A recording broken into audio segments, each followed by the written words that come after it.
Selamat pagi atau selamat siang, adik-adik keperawatan. Kembali kita berjumpa di sini dalam mata kuliah KPK 3 Keperawatan. Saya harap semua dalam keadaan sehat sehingga bisa mengikuti perkuliahan ini dengan baik. Untuk materi kali ini kita akan membahas tentang RCA atau root cause analysis.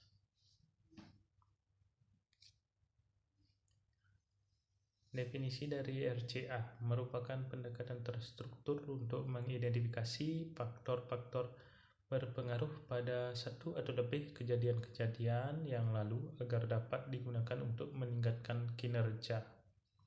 Selain itu, pemanfaatan RCA dalam analisis perbaikan kinerja menurut Latino dan Kenneth dapat memudahkan pelacakan terhadap faktor yang mempengaruhi kinerja. Root cause adalah bagian dari beberapa faktor, kejadian, kondisi, faktor organisasional yang memberikan kontribusi atau menimbulkan kemungkinan penyebab dan diikuti oleh akibat yang tidak diharapkan. Metode identifikasi akar penyebab. 5 metode yang populer untuk mengidentifikasi akar penyebab suatu kejadian yang tidak diharapkan, dari yang sederhana sampai dengan yang kompleks. Pertama ada is not comparative analysis, yang kedua ada 5 methods, 3 fishbone diagram, 4 cause and effect matrix, yang kelima ada root cause tree. Prinsip-prinsip umum analisis akar penyebab. Tujuan utama dari RCA adalah untuk mengidentifikasi faktor-faktor yang mengakibatkan sifat, besarnya, lokasi, dan waktu dari hasil berbahaya atau konsekuensi dari satu atau lebih peristiwa masa lalu dalam rangka untuk mengidentifikasi apa perilaku, tindakan, kelambanan, atau kondisi perlu diubah untuk mencegah terulangnya hasil berbahaya serupa dan untuk mengidentifikasi pelajaran yang bisa dipelajari untuk mempromosikan pencapaian konsekuensi yang lebih baik. Agar efektif, RCA harus dilakukan secara sistematis, biasanya sebagai bagian dari penyelidikan dengan kesimpulan dan akar penyebab yang diidentifikasi didukung oleh bukti yang terdokumentasi. Biasanya upaya tim diperlukan.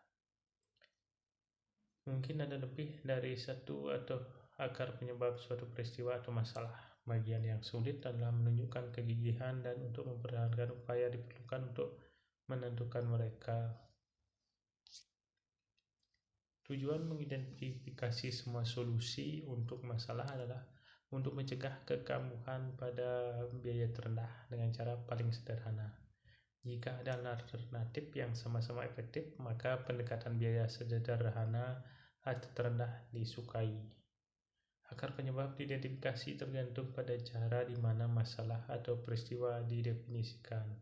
Pernyataan masalah yang efektif dan deskripsi acara sebagai kegagalan misalnya sangat membantu atau bahkan diperlukan. Agar efektif, penalisis harus membentuk urutan kejadian atau waktu untuk memahami hubungan antara iuran atau kausal faktor, akar penyebab, dan masalah pasti atau acara untuk mencegah di masa depan. Analisis akar penyebab dapat membantu untuk mengubah budaya reaktif yang bereaksi terhadap masalah menjadi budaya ke depan yang memecahkan masalah sebelum terjadi atau meningkat. Lebih penting lagi, mengurangi frekuensi masalah yang terjadi dari waktu ke waktu dalam lingkungan di mana proses RCA digunakan.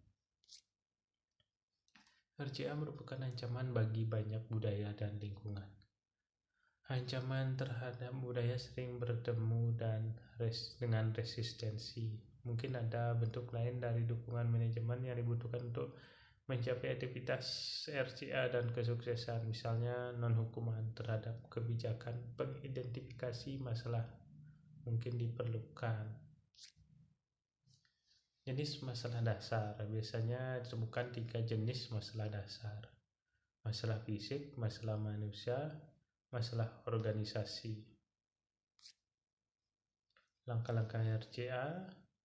Prinsip RCA adalah mencari apa yang terjadi, mengapa hal tersebut terjadi, dan apa yang bisa dilakukan untuk mencegah pengulangan kejadian tersebut.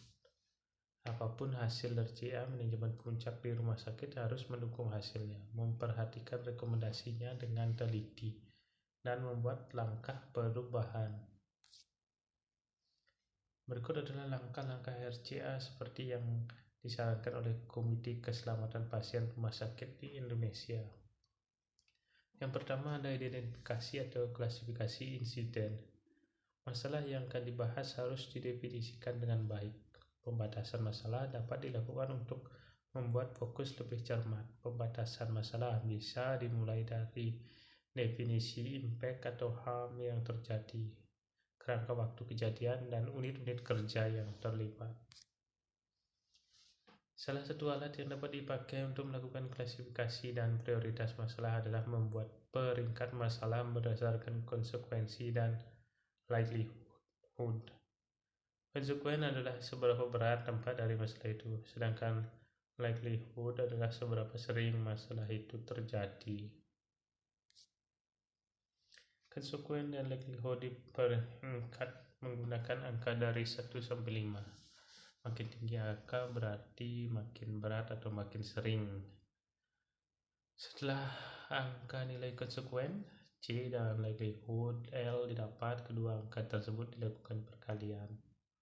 Angka hasil perkalian itulah yang menentukan peringkatnya. Makin tinggi angkanya, makin tinggi peringkatnya. Kita dapat menggolongkan peringkat menjadi 4 golongan, yaitu ekstrim, besar, sedang, kecil.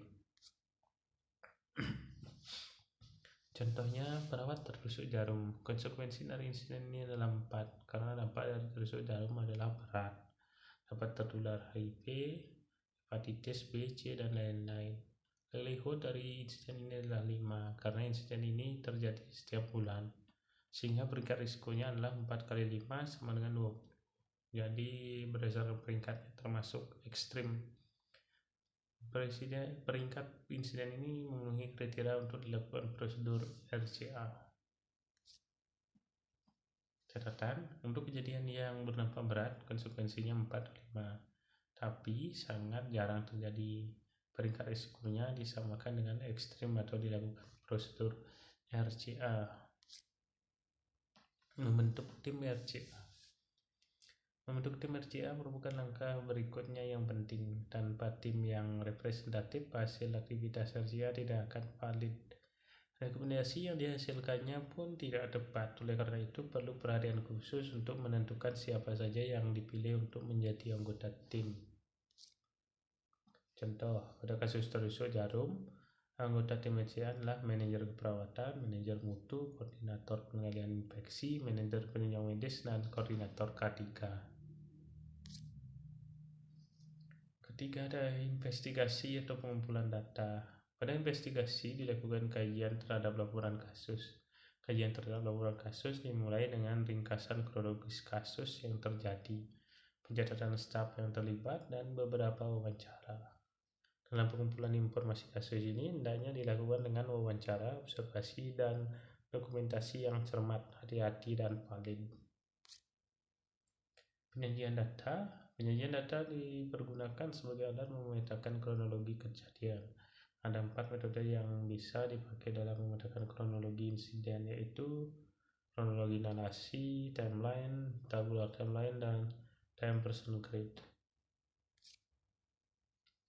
Pada kasus tertusuk jarum seperti contoh sebelumnya, kita cukup menggunakan naratif kronologi karena insiden tersebut merupakan peristiwa tunggal dan prosesnya tidak kompleks. Contohnya, perawat mengambil sampel darah pada pasien untuk HGD. Setelah tindakan, jarum siringnya ditutup dan dibawa keluar ruangan. Saat dibawa tertutup, jarum terlepas. Perawat secara refleks berusaha menangkap dan tertusuk jarum suntik. Identifikasi masalah. Prinsip utama dalam identifikasi masalah adalah menentukan penyimpangan dari standar pelayanan yang sudah ada. Satu sentinel event bisa terdiri dari beberapa masalah pelayanan. Secara umum ada 2 macam masalah pelayanan, yaitu error of omission, tidak melakukan sesuatu yang seharusnya dilakukan. Yang kedua, error of commission, melakukan sesuatu yang tidak seharusnya dilakukan. Cara paling mudah dalam mengidentifikasi masalah adalah dengan brainstorming dan dengan focus group discussion. Analisis informasi. Bagian ini adalah bagian yang paling sulit. Komite Keselamatan Pasien Rumah Sakit menawarkan 6 cara analisis, namun kita akan membatasi dalam 2 cara saja, yaitu 5W dan fishbone diagram. Dengan metode 5W, peneliti akan lebih mudah mencari penyebab sampai mendalam. Sementara fishbone diagram memudahkan peneliti mencari berbagai macam penyebab yang berkontribusi pada sentinel event. Metode 5W dilakukan dengan cara memperdalam pertanyaan diawali dengan mengapa sebanyak 5 kali. Contoh paling mudah adalah pada kasus pasien jatuh. Mengapa pasien terjatuh? Karena jatuh. Mengapa pasien jatuh? Karena pelindung sisi tempat tidur tidak dipasang. Mengapa pelindung sisi tempat tidur tidak dipasang? Karena perawat junior tidak tahu bahwa pelindung sisi tempat tidur harus dipasang. Mengapa perawat junior tidak tahu? Karena tidak dilatih. Mengapa tidak dilatih? Karena rumah sakit belum mempunyai program pelatihan bagi perawat baru. Berbeda dengan metode 5W yang dapat menganalisis masalah sampai dalam, metode fishbone diagram menawarkan faktor kontribusi yang semakin banyak. Tuliskan permasalahan pada kepala ikan dan pada tulang belakangnya gambarlah duri-duri yang mewakili faktor kontribusi. Mulailah dengan 4 kelompok besar, yaitu pasien, proses, staf pendukung, dan staf utama. Hati-hati mempergunakan fishbone diagram, bukan karena bahaya tertusuk duri, namun karena faktor kontribusi yang dihasilkannya biasa sangat banyak sehingga menyulitkan analisis akar masalah. Fishbone diagram sering juga disebut sebagai diagram Ishikawa. Pertanyaan triase RCA. Apakah masalah yang berkaitan dengan pengkajian merupakan faktor dalam situasi ini? Jika ya, lihat faktor manusia. Pertanyaannya, faktor komunikasi. Apakah masalah yang berkaitan dengan pelatihan staf, kompetensi staf merupakan faktor dalam kejadian ini? Jika ya, lihat faktor manusia. Pertanyaannya, pelatihan. Apakah peralatan yang terlibat dalam kejadian ini? Jika ya, lihat pertanyaan peralatan lingkungan dan faktor manusia. Pertanyaan pelatihan. Apakah kekurangan informasi atau salah interpretasi merupakan faktor dalam kejadian ini? Jika ya, lihat faktor manusia. Pertanyaan faktor komunikasi. Apakah komunikasi merupakan faktor dalam kejadian ini? Jika ya, lihat faktor manusia. Pertanyaan faktor komunikasi.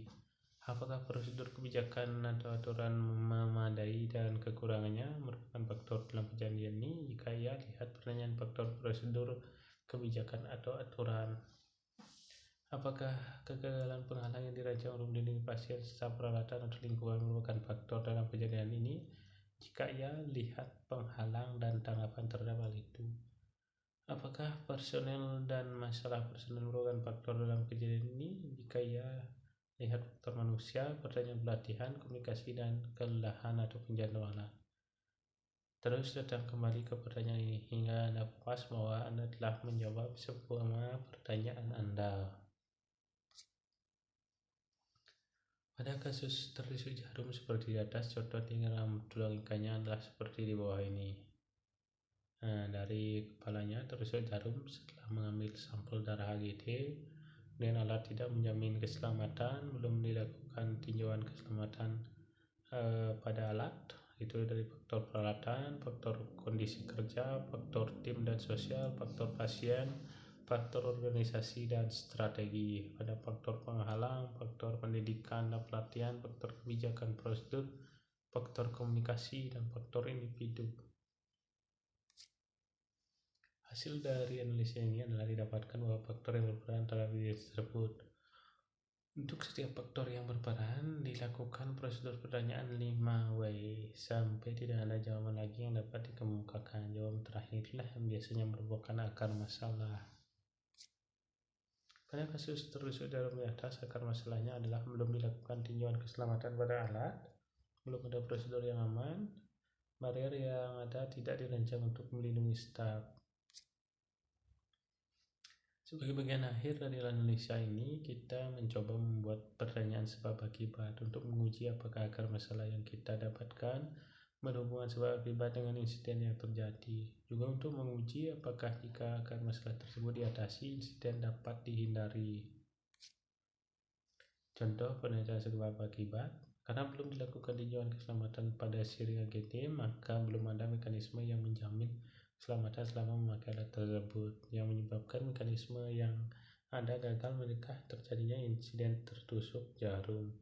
Bila ada prosedur yang aman menyebabkan jarum sirine AGT ditutup lagi setelah digunakan dan dibawa keluar ruangan, yang mengakibatkan meningkatnya peluang terjadinya insiden tertutup jarum. Penghalang yang ada tidak dirancang untuk melindungi staf, yang menyebabkan terjadinya insiden staf perawat tertusuk jarum. Susun rekomendasi. Menyusun rekomendasi merupakan hal yang paling penting dari aktivitas RCA ini, karena tanpa rekomendasi masalah tidak dapat diselesaikan dan terus membebani organisasi. Ibarat berobat ke dokter, pasien tidak cukup diberitahu tentang diagnosanya, tapi juga jauh lebih penting adalah diberi pengobatan yang tepat. Ada satu alat yang sangat berguna untuk menyusun penyelesaian masalah ini. Alat itu disebut analisa penghalang atau barrier analysis. Ini tabel lapisan penghalang, tidaklah sama.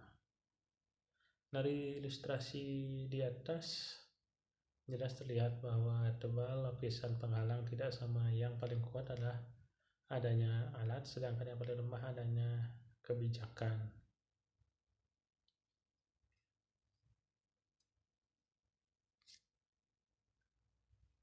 Dengan pedoman pada ilustrasi di atas, maka analisis penghalang untuk kasus tertutup jarum tersebut adalah perawat mengambil darah sampel untuk AGD. Setelah tindakan, jarum sirine 4 ditutup dibawa keluar. Bariernya saat di bawah tertutup jarum terlepas, perawat secara refleks berusaha menangkap dan tertusuk jarum. Aktivitas mengambil sampel di sini bahaya tertusuk jarum penghalang yang ada. Jarum ditutup setelah digunakan, tingkat keberhasilan rendah. Tingkat perbaikan mengganti. Tingkat keberhasilan tinggi, implikasi biaya rendah. Manajer keperawatan. Bisa dilihat ya. Berdasarkan analisis penghalang di atas, kita dapat membuat rekomendasi penilaian masalah. Rekomendasi penilaian masalah yang baik harus juga mencantumkan ukuran keberhasilan, penanggung jawab, dan batas waktu penyelesaian. Tujuan dari itu agar rekomendasi yang kita berikan dapat diukur keberhasilan pelaksanaannya.